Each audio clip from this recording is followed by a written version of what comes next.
ભૂતપૂર્વ સૈનિકોના નેતૃત્વ હેઠળ veterans India Akhil Bharatiya veterans સંગઠન દ્વારા કારગિલ વિજય દિવસની ઉજવણી કરવામાં આવી હતી। વડોદરા શહેરના ગાંધીનગર ગૃહ ખાતે કારગિલ વિજય દિવસની ઉજવણી કરવામાં આવી હતી।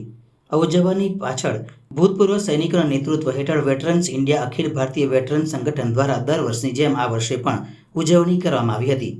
કારગિલ સેક્ટરની વિરાન ટોચો પર જ્યારે સૂર્યની પ્રથમ કિરણ પડે છે ત્યારે આખો દેશ એ વીર સપૂતોને વંદન કરે છે, જેમણે 26 વર્ષ પહેલા ભારતની અખંડિતતા અને સંપ્રભુતા ફરીથી સ્થાપિત કરી હતી।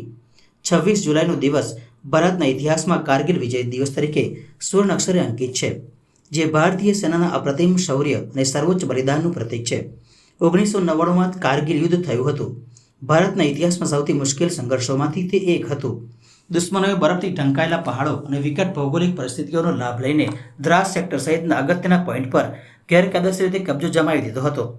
ભારતીય સેના સામે ઊંચા અને ખડકાળ પ્રદેશો પરથી દુશ્મનને હાંકી કાઢવાનો અશક્ય લાગતો પડકાર હતો, જેને આપણા વીર સપૂતોએ કારગિલ વિજય મેળવ્યો હતો।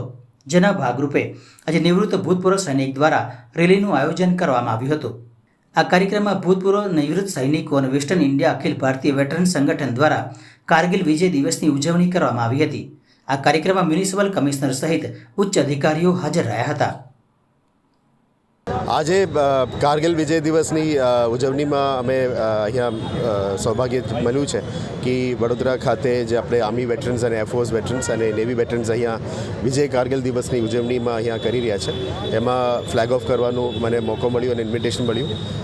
મારે પણ આજે ગૌરવની યાદ છે કે આપણે જે કારગિલ વિજય દિવસમાં ભારતે જે પાકિસ્તાન વિરુદ્ધનું યુદ્ધમાં વિજય પ્રાપ્ત કરી હતી એને યાદગાર કરતા અને સાથે સાથ વિજય કારગિલ દિવસના વિજય આપણા દેશ માટે શહીદ થયા હતા એ જ વેટરન્સ જે આર્મી હોય એરફોર્સ હોય આની અંદરના વેટરન્સને પણ યાદ કરતા દિવસ છે। આપણા 1965, 71, 99, 2025 અને વચ્ચે યુરીમાં પણ જ્યારે પણ ભારત દેશનું વિજય પ્રાપ્ત થયું છે ત્યારે આપણે ઉજવણી કરતા હોય છે, પણ કારગિલમાં આપણા માટે યાદગાર હોય છે કારણ કે શહીદોની પણ અમે યાદ કરવાનું છે। હવે અત્યારે ઓપરેશન સિંદૂરમાં આવું કંઈ નુકસાન થયેલું નથી કારણ કે ઓફેન્સિવ ડિફેન્સમાં હતા એટલે આપણે નુકસાન ઓછું હતું।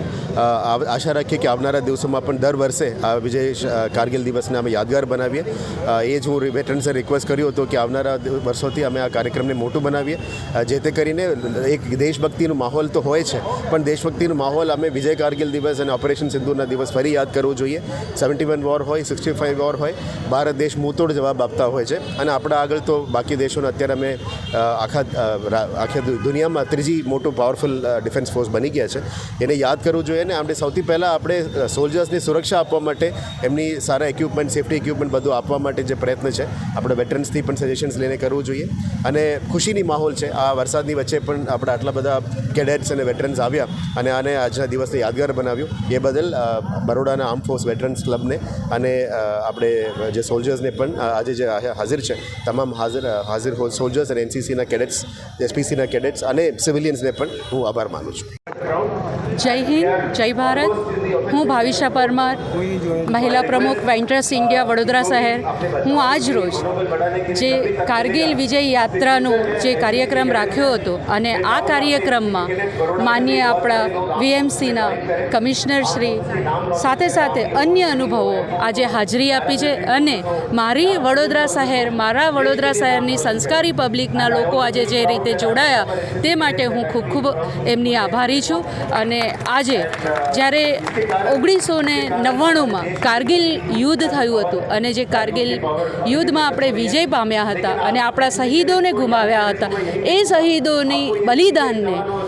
શહીદોની બલિદાનને આજે આપણે માન સન્માન આપીને વિજય દિવસ જ્યારે મનાવી રહ્યા છે કારગિલ વિજય દિવસ, ત્યારે આજ રોજ વડોદરા શહેર સંસ્કારી નગરીમાં આજે રેલી નીકળી છે તેના માટે હું ખૂબ આભારી છું। અને તમામ વેટરન્સ ઇન્ડિયા ટીમની જે ટીમે આ પ્રોગ્રામને સક્સેસ બનાવ્યો તેના માટે હું એમને ખૂબ અભિનંદન આપું છું। જય હિન્દ, જય ભારત। सबसे पहले सुप्रभात वडोदरावासियों। आज कारगिल विजय दिवस के पावन अवसर पर हम अपने वीर शहीदों को श्रद्धांजलि अर्पित करते हैं, जिन्होंने अपनों प्राणों की सर्वोच्च बलिदान देके भारत माता की रक्षा की। हम उन वीर परिवारों को भी नमन करते हैं जिन्होंने बेटे भाई और अपने पति देश के लिए वीर गति को प्राप्त हुए। उनके बलिदानों, उनके धैर्य और उनकी साहस और शीलता के राष्ट्र के लिए अमूल्य है। 1999 की कारगिल युद्ध केवल एक युद्ध सैन्य दिवस नहीं है, वह भारत के जज्बे, साहस और देश पहले की भावना की जीत है। हमारे अनेक जवान जो खुद युवा थे, 20 से 25 साल के उम्र के थे, जिन्होंने बर्फीली पहाड़ियों पर दुश्मन की गोलियों के वीर तिरंगे को ऊंचा रखने के लिए अपने प्राणों के बलिदान दिए और शहीद हो गए। आज भी सभी युवाओं को कहना चाहता हूं, अगर हम इन शहीदों का सच्चा सम्मान करते हैं तो हमें भी अपने जीवन में ईमानदारी, कड़ी मेहनत और देशभक्ति को अपनाना होगा। चाहे आप छात्र हो, कर्मचारी हो, व्यापारी हो, आपका समर्पण ही देश की असली सेवा है।